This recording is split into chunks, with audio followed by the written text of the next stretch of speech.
A tent city rises from the Texas desert, just meters from the border and overlooked by Mexico's mountains. This is where 1,500 children call home.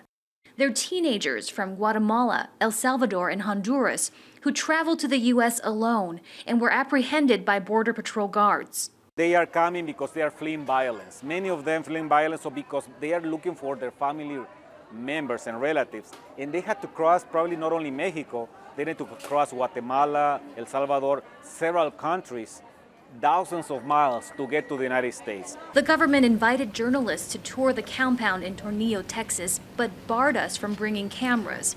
What you're seeing is footage the authorities distributed. The children sleep in groups of 20 in temperature-regulated tents. Those I spoke with said they were well cared for. Children are treated with dignity and respect. They're provided a bed, clothing as needed, medical care, education, mental health services, access to lawyers. The government doesn't call this a detention center, but it's surrounded by barbed wire fences, and its exits are manned by armed guards. Advocates say, whatever you call it, this is not a place for children. The solution is not to actually put children in jails. And it doesn't matter how sanitized the infrastructure is. We're very concerned about the psychological impact, the mental impact of these children. The average length of stay in the tents is about a month. That's in addition to time spent in traditional stone and brick shelters across the country.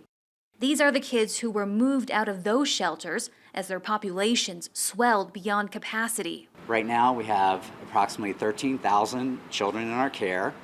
This year is the third largest number of children who have crossed the border unaccompanied and come into our custody. But it's not just that more kids are coming.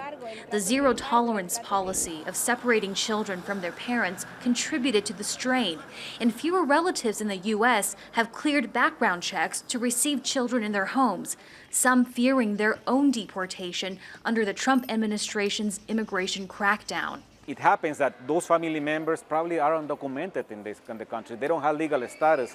In the message to undocumented people in the United States right now is that they're going to be deported if they come forward. So people is afraid that if they come and they give their name, their address to sponsor one of those children, they probably they're going to end up deported.